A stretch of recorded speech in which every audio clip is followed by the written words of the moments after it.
Iran को पाकिस्तान पर कितना भरोसा है, आज ईरान की एक बात से आपको समझ में आएगा। रिपोर्ट ये आ रही है कि ईरान राजी है अपना एनरिच यूरेनियम पाकिस्तान को देने के लिए। हाँ, रिपोर्ट है कि ईरान अपना यूरेनियम जो उसने बनाया है अब तक, वो पाकिस्तान को देने को राजी है। इसके बाद कई देशों के पेट में आग लगी है कि ईरान पाकिस्तान पर इतना भरोसा करवाना पड़ता है।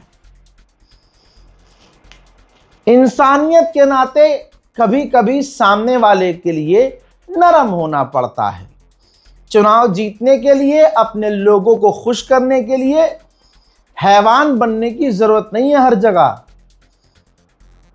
कि एक समय तुम जाके सुप्रीम लीडर से मिले हो, बैठे हो, औकात पे रहे थे, औकात में थे, तब सुप्रीम लीडर से मिले और उन्हीं की शहादत के बाद अपने फर्जी ट्विटर पर, जिसमें मिलियंस ऑफ लोग फर्जी फॉलोवर हैं तुम्हारे, बोर्ड के जरिए फॉलोवर्स हैं तुम्हारे, तुम एक लाइन नहीं लिख सके। फिर तुम्हारे लोग और तुम्हारा मीडिया कह रहा है कि पाकिस्तान कुछ नहीं कर रहा है, ये तो पाकिस्तान ने अपनी ज़मीन दी है मीटिंग के लिए, ब्ला ब्ला ब्ला। ये तमाम चीज़ें करके तुम और बदनाम हो रहे हो। इसके अलावा दोस्तों, बड़ा अपडेट ये है, ये रहे IRGC कमांडर।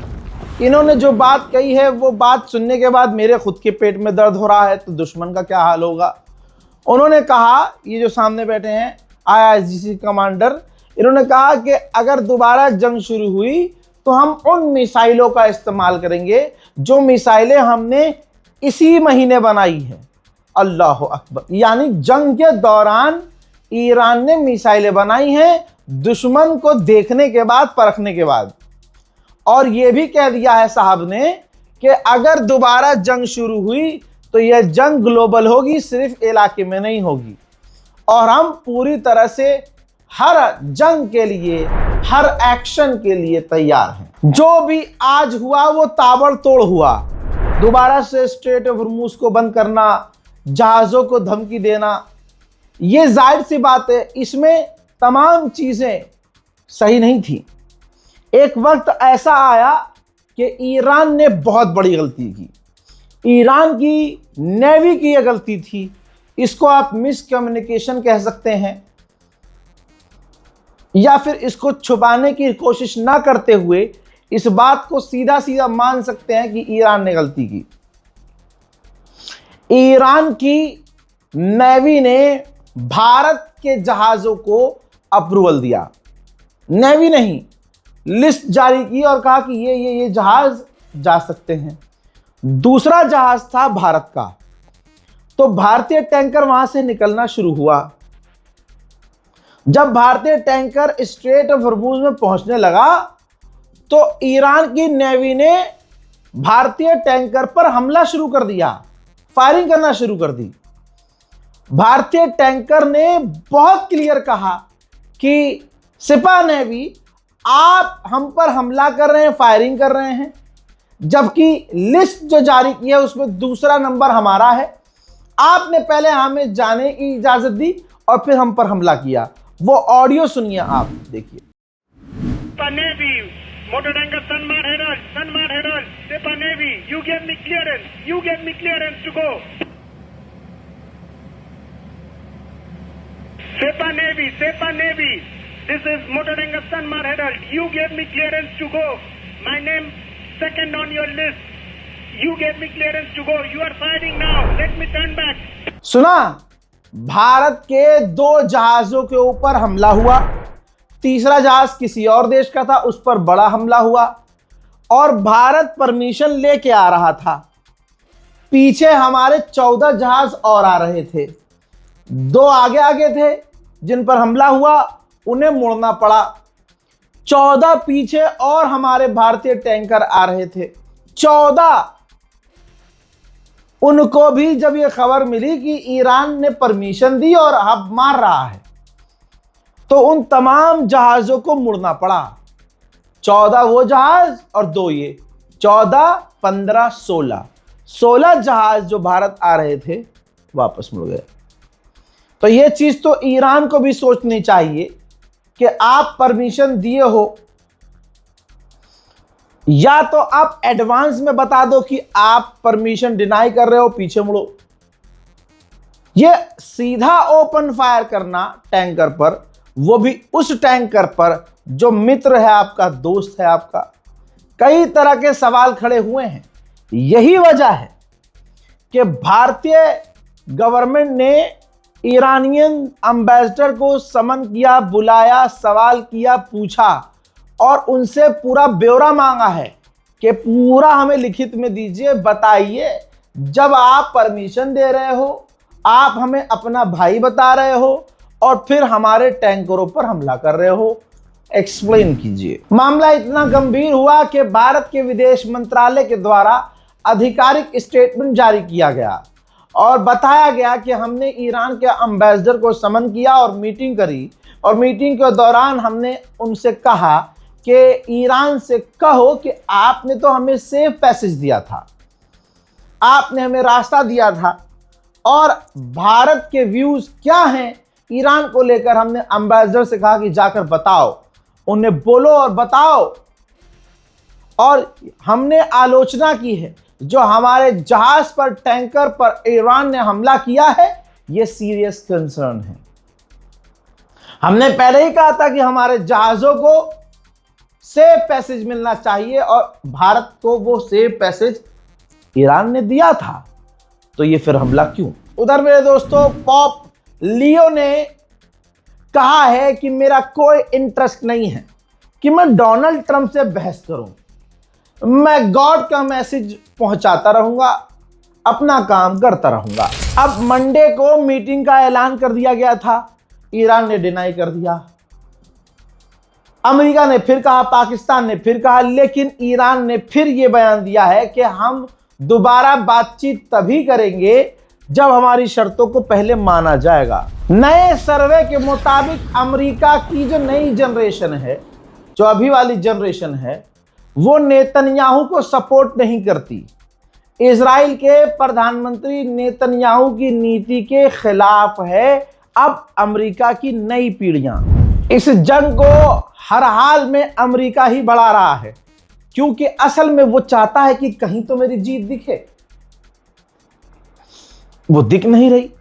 अब उसका प्लान ये है कि समुद्र में, दुनिया में कहीं भी ईरान के जहाज हों, टैंकर हों, उन पर चढ़कर उन्हें जब्त कर लिया जाए। जाहिर सी बात है ये तो और खतरनाक है भाई। वहां जहां टैंकर तुम ईरान का पकड़ोगे, वहां भले ही ईरान की नेवी ना हो, लेकिन स्ट्रेट ऑफ हॉर्मुज में तो ईरान उसका बदला लेना शुरू करेगा।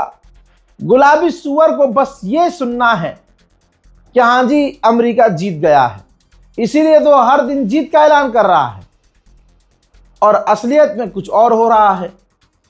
ट्रंप जो ऐलान करता है, ईरान किलस कर उस पूरे मामले को खराब कर देता है।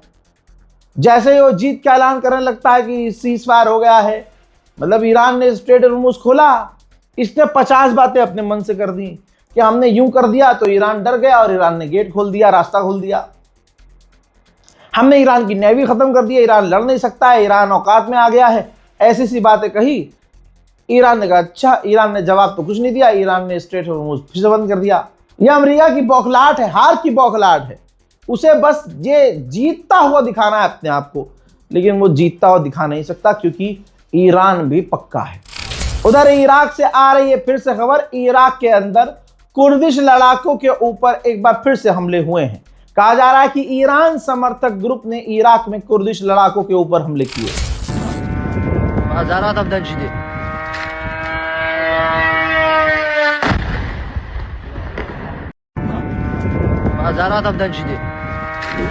अमेरिका ने ऐसा लग रहा है कि नया प्रपोजल ईरान को भेजा है।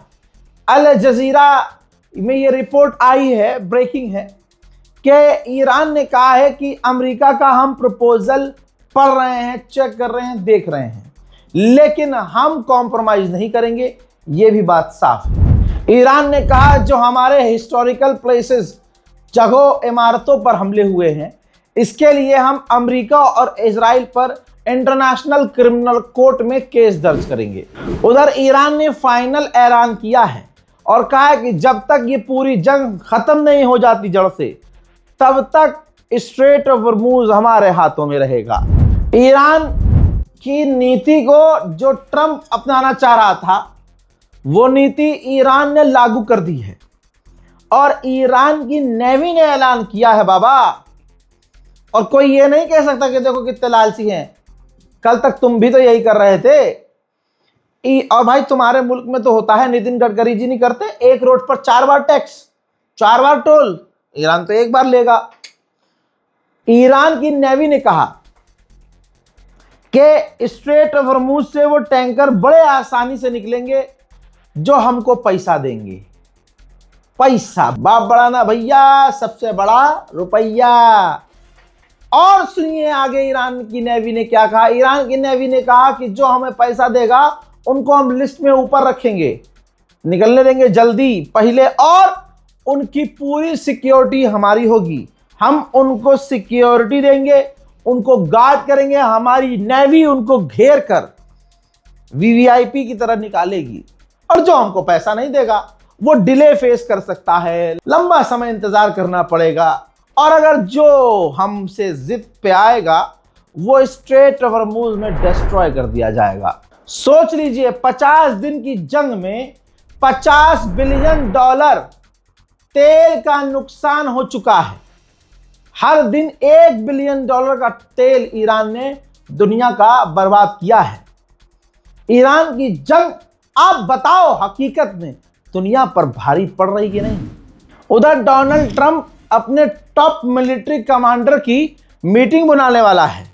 एक्सपर्ट कह रहे हैं कि अगर ईरान से डील नहीं होती है तो फिर अमेरिका और ईरान की जंग दोबारा शुरू होगी। उधर ये सबूत मेरे पास है, अमेरिका अपने मिलिट्री जहाज एयरक्राफ्ट मिडिल ईस्ट में भेज रहा है, यानी हथियार भेज रहा है, फौज भेज रहा है, डिफेंस सिस्टम भेज रहा है, डिफेंस के रॉकेट मिसाइल भेज रहा है।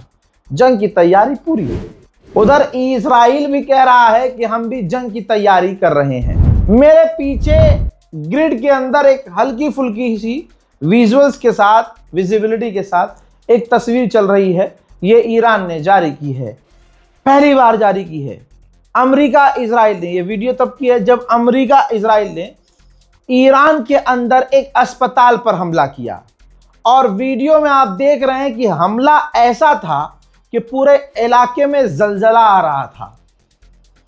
पूरी फुटेज देखिए जिसमें पूरा विगल है, पूरी वीडियो ऐसे ऐसे है, जमीन दलक रही है, दहल रही है।